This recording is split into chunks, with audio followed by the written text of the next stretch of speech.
क्या आपको भी सफर के दौरान उल्टी और चक्कर आने की समस्या होती है या फिर बिना किसी वजह के अचानक सिर घूमने लगता है? डॉक्टर अक्सर ऐसी स्थिति में सिनरीजिन टैबलेट की सलाह देते हैं। हेलो दोस्तों, आप सभी का स्वागत है फिर से एक नई वीडियो में। मैं हूं आपका अपना pharmacist, this is mister Rao. तो आज के इस वीडियो में हम बात करने वाले हैं सिनार्डिन टेबलेट की कि यह कैसे काम करती है, इसे किसे लेना चाहिए, किसे नहीं लेना चाहिए, इसके सही डोज क्या है और इसके साइड इफेक्ट क्या हो सकते हैं। आज की इस वीडियो में बात करने वाले हैं संपूर्ण जानकारी के बारे में, तो बने रहिए वीडियो के लास्ट तक।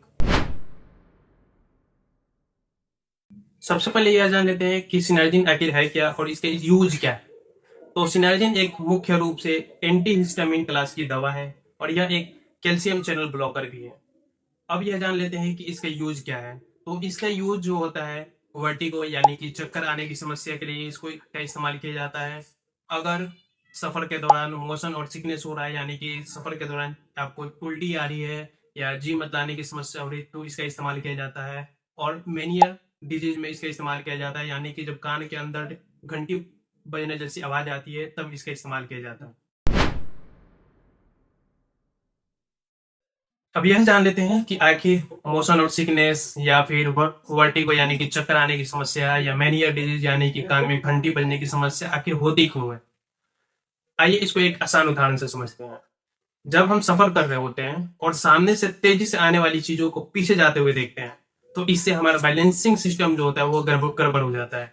ऐसा इसलिए होता है क्योंकि हमारी आंखें जब देखती है मोशन करते हुए, यानी कि हमें आगे बढ़ते हुए, तो सिग्नल भेजती है हमारे ब्रेन को कि हम मूव कर रहे हैं। लेकिन हमारी मांसपेशियां जो है वो सिग्नल भेजती हैं कि हम रिलैक्स हैं, बैठे हुए हैं, जिसकी वजह से ब्रेन को ये मिसमैच होने वाली सिग्नल प्राप्त होती है और इसके वजह से हमारा बैलेंस सिस्टम जो है वो गड़बड़ हो जाता है, जिसकी वजह से आपको मोशन और सिकनेस यानी कि उल्टी आने की समस्या और जी मत लाने की समस्या उत्पन्न होती है।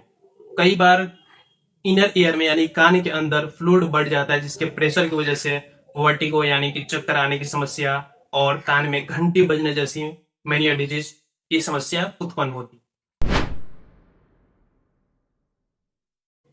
मैकेनिज्म ऑफ एक्शन की बात करें कि यह टेबलेट हमारे शरीर के ऊपर कैसे काम करती है, तो जब हम इस टेबलेट को लेते हैं तो यह हमारे शरीर के अंदर जा करके कैल्शियम चैनल ब्लॉकर से बाइंड हो जाती है और हमारे कान के अंदर मौजूद सेल्स के अंदर कैल्शियम को जाने से रोकती है, जिससे हमारा सेल्स जो होते हैं कान के अंदर वो शांत हो जाते हैं और ब्रेन को गलत सिग्नल भेजना बंद कर देते हैं।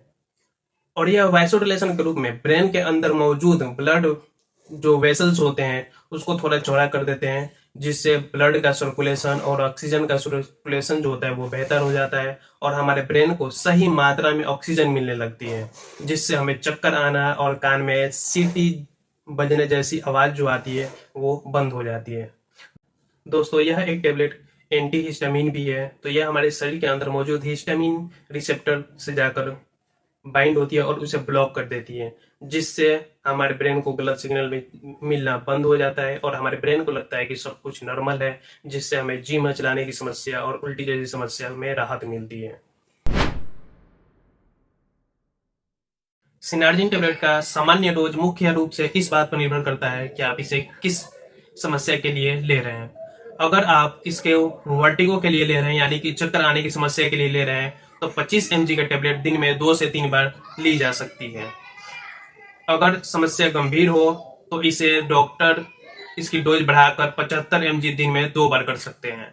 और अगर आप इसको मोशन और सिकनेस के लिए ले रहे हैं, यानी कि सफर के दौरान उल्टी हो रही हो उसको रोकने के लिए या जी मत ला रहा उसको रोकने के लिए ले रहे हैं, तो सफर को शुरू होने से 2 घंटे पहले इसकी 25 mg की एक टेबलेट ली जाती है। और अगर सफर लंबा रहा आपका तो हर 8 घंटे पे एक टेबलेट इसका इस्तेमाल कर सकते हैं। माइनस डिजीज में भी इसका 25 mg के टेबलेट दिन में 2 बार इस्तेमाल किया जा सकता है। और सबसे जरूरी बात यह है कि जब भी यह टेबलेट लें आप खाना खाने के बाद ही लें। अब जरूरी बात करें सावधानियों की, तो इसको लेने के बाद यानी कि सिनार्जिन टेबलेट लेने के बाद ड्राइविंग बिल्कुल भी ना करें, भारी मशीनरी चलाने से बचें और एल्कोहल के साथ इसे बिल्कुल भी ना लें।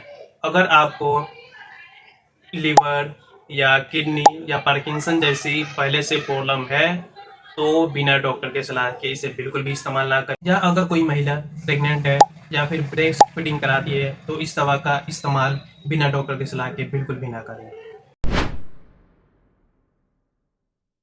हर दवा की तरह इसके भी कुछ साइड इफेक्ट हो सकते हैं, जैसे कि नींद आना, ड्राउजीनेस होना, या पेट खराब होना, या फिर एसिडिटी होना, या मुंह सूखना, या वजन बढ़ जाना, या इसके लंबे इस्तेमाल से आपको मांसपेशियों में जकड़न होना, या बुजुर्गों में पार्किंसनिज्म का होना, ये इसके साइड इफेक्ट हो सकते हैं। तो दोस्तों, अगर मेरी द्वारा दी गई यह जानकारी आपको अच्छी लगी है, हेल्पफुल लगी हो, तो प्लीज़ मेरे वीडियो को लाइक कर दीजिए और अपनी फैमिली के पास शेयर कर दीजिए वीडियो को, ताकि उनको भी ऐसी इन्फॉर्मेटिव वीडियो देखने को मिल सके।